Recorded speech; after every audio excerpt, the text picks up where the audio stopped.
Z ꯑꯃꯁꯨꯡ ꯀꯨꯀꯤ ꯃꯤꯂꯤꯇꯦꯟꯠꯁꯤꯡꯒ ꯀꯟꯅ ꯀꯥꯞꯅꯈ꯭ꯔꯦ ꯖꯂꯤꯌꯥꯡꯔꯣꯡꯒꯤ ꯂꯝꯗ ꯀꯨꯀꯤ ꯂꯦꯟ ꯁꯦꯝꯕ ꯌꯥꯔꯣꯏ ꯑꯣꯖꯥ ꯃꯁꯤ ꯑꯩꯈꯣꯏꯒꯤ ꯉꯔꯥꯡ ꯑꯩꯈꯣꯏꯒꯤ ꯖꯂꯤꯌꯥꯡꯔꯣꯡꯒꯤ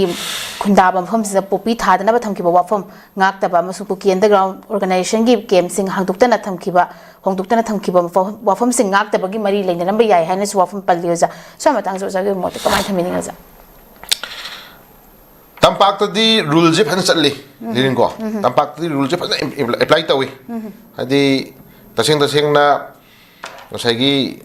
मिसम मोय लेजब बाबुदा अदुम मराना मा सिजलगा अदुम करे हाइनी मराना मा लेहन टाइप तौरगा अदुम करे हाइनी अदुम सबसाना लो से अप्लाई तौबी हित्रा देन अमना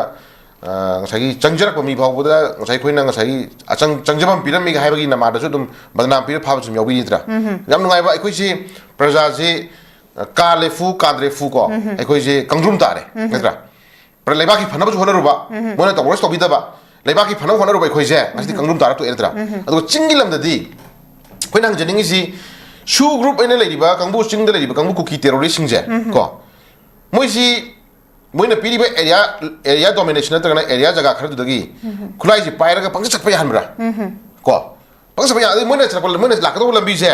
कोइ सेंट्रल सिक्युरिटी फोर्स नि मोइ लाकदो लंबी से तसेंगना अखोइ लाके मोइ खरा हंदो गाय हा कांदा कांगुंबा तिनगुंबा चंगना नैरे लेङाइ दा चखिबजि को होगब जाला कोइ हंगम लैयबको देना मना अखोइगी भूत सानादना हसी भूत सानाबा यम यम लागलैदना को भूत सानादना कुकी लेरिबा टेररिस्ट नि भूत सानाबा हैजाला मरमदि सी ममांग से आर्मी केम लेरे नत्र सी चिंगमा इदा आर्मी केम लेरे मोइ से सी मपाजे कोइ लान गदौनिना मोइ ममि सिंजे अखोइ चके उरुनु गायना हायरगा हाय हा कनो सखायरगा नगा खोगी गायनि उहन्दबि टाइप तौर जाला रिपोर्ट के टाइप अखोइ हंगमम लेयबको अदुना ngसाइगी जेडयूएफ कंबुसिजु अखोइ कनो मखोइ ग्यान ता दम लेखाइ एस दको हजी पॉपी याथत पा हायरो पॉपी याथत पारो मदु गवर्नमेंट मथौनी नत्रा गवर्नमेंट मथौनी अदगी पॉपी ड्रग फा हायरो मदु गवर्नमेंट मथौनी नत्रा जेडयूएफ सु हाय थमाय फगलै नत्रा अदु जेडयूएफ हाय सिजु मोइ हाय सिजु मोइ जेलियालोंगी लमरे वीडियो नमा थागना रे नत्रा अदु ताकपदि अदुम गवर्नमेंट सु दुम येंगा लैद्रा अना सिगुंबा लीला मते मते से कोई इंग्लिश आगना कोई वार फिल्म गुम हाइतारे नको नंबर से रोइ येंगिंग दना को अदमाइना कोई गवर्नमेंट सु खरा येंगिनी वार मते मते से कोई सुमांग लागी ngaki romance ki wari ngaki ingmunungi wari asi amu khara pela bnina ngaksu amu kar haina kan side tang sagi amu war mate hapsin mai dare film jiko aduna war mate hapsali clipping ka sembala ai jiko mapung ba film ma puthona bo sem sari release se mathangi 27 da release odung mali ko khan ko 27 gi akhoi angan ba sharuk ta anoba election ma torom dai daga koi release odung mali kano je film je aduna jik se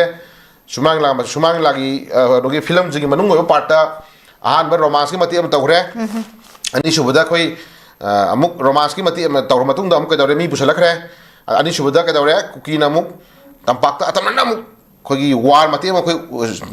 film नमरे हजिना अमुक इं मनुंगी worry अमोइना कायतारे को dialogue ओइना table हजि worry का चथरी को अरा हजि चथरी worry से अखोई खजि जुम हुमनरगा हाइनर लाक purring ओइरे हजि नमुक कदौरे अनि सुबा अहुम सुबता कदौरे अमुक वार मती हसलै को अनो रोमांस ने वार ने अदगी पॉलिटिक्स ने को इंग मनोंगी वरी ने नो यावरे सी फिल्म जिको अदना जाम नुगाय फिल्म उदुनी गनो लिरिन अदना सागी वार फिल्म तनते रोमांस की फिल्म तनते अदगी इमुंगी लेरिबा सागी खोइ कराय नि मनोंगी पॉलिटिक्स की वरी तनते सी पुलप मिक्स तरो मरी मिक्स तरो फिल्म उदुनी ने कोई इंटरनेशनल की कोई गनो सागी स्टार रेटिंग से कोई 10 चतन को कोई आर्नो न कुमा फिल्म दे साथी फिल्म उदुनी हेतारे को अदना कोई यमिनम ते खतु गनी आइदे न को गनी आइदे ड्रग थावा ड्रग मती हम थाजले को थारे ड्रग मती तू गवर्नमेंट ना सागी तक थाजले मती एरिया की सुम मी खरा हेतारे को अ नोइ कंगु चला याथल रो हाय थाजले ने को कंगु नोइ नमु यारो न थिंगो गाय हा सुनो कंदा दे सुनो कंदा नमु गाय नि फिल्म न अदु फिल्म न खले निद्रा अदे होरे चले हे चले के दौरे गवर्नमेंट की टीम हम चला ने हम को चला कंदा हजगी हाइम जगह से पॉपी याथल खरे है ता दुइ ने निद्रा हीरो से काने हम देम को हीरो से काने यू को हीरो सागी हीरो से सागी सिनगी हीरो से याम नाइबे हीरो ने बको अदना दगी पॉपी एक्टर सु याथत खरे गाय जे लिन लाक्तुइ ने बता कछु ngni ओइद्रे बता अदगी देन मते हजि लोसलकदा मु तैतरा मरि से मु तैतरा मरि ना मु खोगी पॉलिटिकल की ओइबा सिनमति अमनि इंत्रा हाइ सिनजिदा खंगानी हाइ सिनजिदा खंगानी सिक सिनजिदा मु मोम तारगना मु सिनमा जी ओरो सिनमा साम लाक्तुइ ने बको और मोम ताहौद्रगना मु कदवरे एक्शन फिल्म ने एक्शन वार मते लाखिने बको अदai वार मते तुदनी हायौद्रगना साइगी खोइसे तंपाक तंपाकी मरो इबा मैम योक्तुसी को अदुना खै कैसुंग नगाय ओइदे लेकिन मणिपुर थोइबे इरांग सिंग मतंगदा जेडी ओइबन लौरिबा थौदांग थागतनिंगाय नि को अदु याम फजना सिनै याम फजना एक तहल्ली को अदुगी जेडी ओइबन लौरिबा थौदांग सुदा मु कदौरे ओपोनेंट ओइरिबा सगी बेट की रोन कुमिबा कांगु दुना सम कदौरे अदुम हेंजलकनु गायना हा हेंजलकनु गायना तौरे अदुम सत छि सिमगाय अदे खै सु कदौरे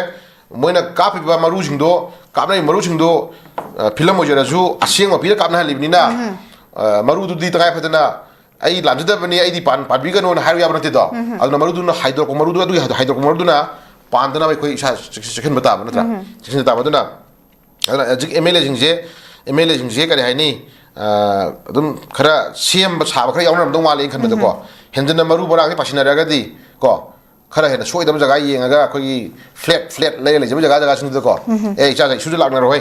छि जोक्सलादी कोई पानबे यादे कोई सोपो यादे अने कोई सोइदब जगह येंगरसी गायनागा तरगा कोई फी खरा सेम सादन लेननो खरा जुमिया दं वाले एमएलए को अना दुदि सिदा सोगदु सिदी अदुमाइना चेन मंगमदबा को चेन मंगमदबा अदगी तंगाय फदना ngasai karani adum no moi su sa kangbu de dum awab da awab ta duni ba len ko ada duni lai film je ka shlite ana yam kupna nei ngam thau ta dre len ko duna lai film je ekoi kumai yeng mutai ila yeng mutai ko ila gi worosh nam diwali ana manipur film development kar ma dai na silai ja koi kunung mang lai ja asidi da koi release ro podum to koi yeng ta entra aduna koi di mar ki la koi short ma sama nam jing je sima di koi yeng je dre aduna heng ma pum moina puthro ko film do अद ticket तो 500 पे लिसिंग पे लाम पे लेरगा कोई येंगना होना जरगा फमजे स्वाइ थम जगे ले